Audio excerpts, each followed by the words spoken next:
Halo teman-teman semua, hari ini kita bakalan membahas bagaimana cara pembalap MotoGP bisa mengatasi penglihatan yang terbatas saat di atas motor dan tetap menjaga performa serta kecepatan kendaraannya. Karena seperti yang kita tahu pada saat kompetisi, kecepatan motor yang sangat-sangat tinggi yang bahkan bisa melebihi kecepatan 300 km per jam bisa memberikan perasaan melayang dan perasaan objek sekitar yang ikut bergerak dengan kecepatan tinggi. Efeknya, hal ini menjadikan sedikit waktu bagi rider untuk bereaksi dan mengambil keputusan. Dan seperti yang kita tahu, sedikit saja kesalahan yang terjadi tentunya akan berakibat fatal. Mulai dari performa yang tidak maksimal, bahkan terjadinya crash atau kecelakaan. Yang tentunya bisa kita bayangkan, tanpa adanya trik dan juga panduan yang pasti, akan sangat sulit bagi setiap rider di MotoGP. Nah, kira-kira gimana sih trik pembalap MotoGP ini supaya bisa menanggulangi kendala tersebut? Mulai dari trik pengambilan keputusan, cara merespon setiap rintangan di track, bahkan hingga melakukan overtake terhadap lawannya. Kira-kira trik apa aja sih yang dilakukan oleh mereka? Kita bakal bahas di sini. Sebelum kita lanjut, kita mau nawarin kaos bertema otomotif mulai dari GDM, Superbike, MotoGP, dan lain-lain dengan kualitas premium berbahan katun combat 24S dengan harga terjangkau untuk teman-teman semua cuma 45 ribuan aja. Yang pastinya tebal tapi tetap adem saat dipakai. Dan untuk nanti kalau ada teman-teman yang cari baju dengan harga yang lebih terjangkau lagi, kita bakalan bikin juga 30S dan kawan-kawannya dengan harga yang pastinya jauh lebih terjangkau. So, tanpa ragu-ragu langsung aja cek link produknya di kolom deskripsi di bawah ya.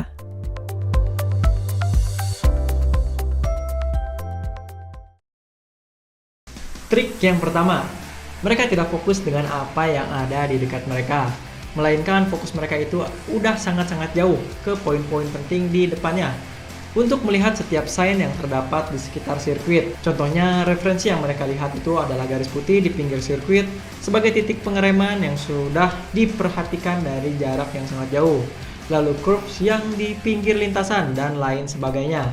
Di mana referensi-referensi ini bisa menjadi objek yang sangat-sangat krusial pada sebuah sirkuit. Dan dengan referensi-referensi tersebut, barulah mereka bisa mengandalkan faktor yang kedua, yaitu memori otot-otot tubuh yang terbiasa dan akrab dengan medan sirkuitnya. Tentunya tidak lupa dengan pemahaman mereka terhadap sirkuit yang sedang mereka hadapi tersebut. Ini nih alasan kenapa momen warm up itu bisa sangat-sangat penting.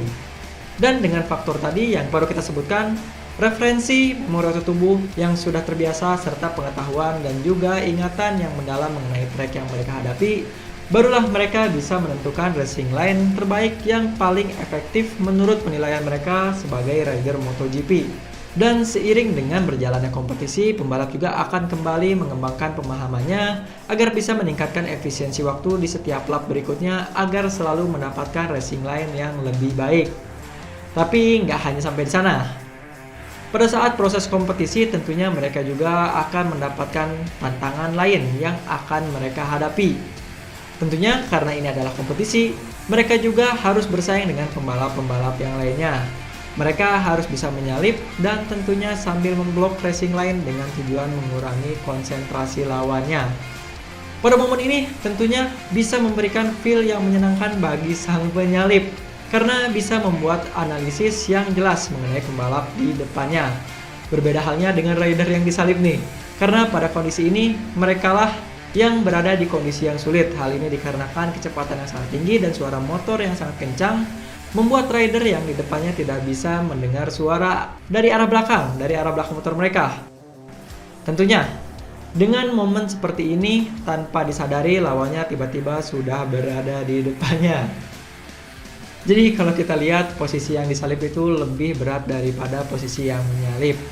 Karena selain dari posisi mereka yang terancam, racing line mereka juga akan rusak dan sangat mempengaruhi performa mereka. Nah, oleh karena itu, tim akan memberikan informasi melalui feedboard yang berfungsi untuk memberitahu siapakah rider yang berada di belakang dan bagaimana cara mengambil keputusan untuk menghadapi rider tersebut. Tapi kadang ada juga rider yang berani ambil resiko dengan menoleh ke arah belakang. Nah, dari hal tersebut pasti banyak juga yang bertanya, kalau cuma lihat referensi berarti pembalap MotoGP nggak lihat ke aspal dong? Jawabannya, yap, kurang lebih kayak gitu, tapi nggak sepenuhnya benar.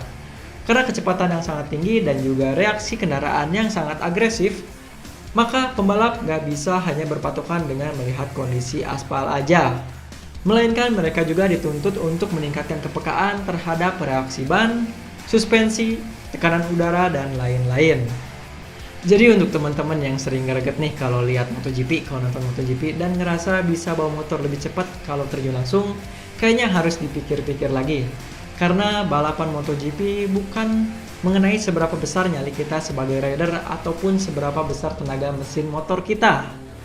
Lebih dari itu, semua indera kita dituntut untuk bekerja keras selama 70 lap untuk mendapatkan lap time yang lebih baik dari lap sebelumnya.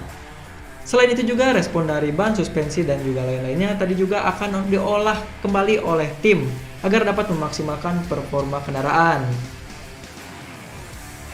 Nah, kurang lebih itu dia cara rider untuk mengendalikan blind spot dan juga menjaga performa kendaraan. Kita rasa cukup untuk informasi yang bisa kita berikan di video kali ini.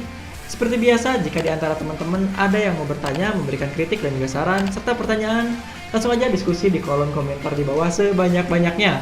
Saya Muhammad Karim undur diri, see you in the next video, and thanks for watching.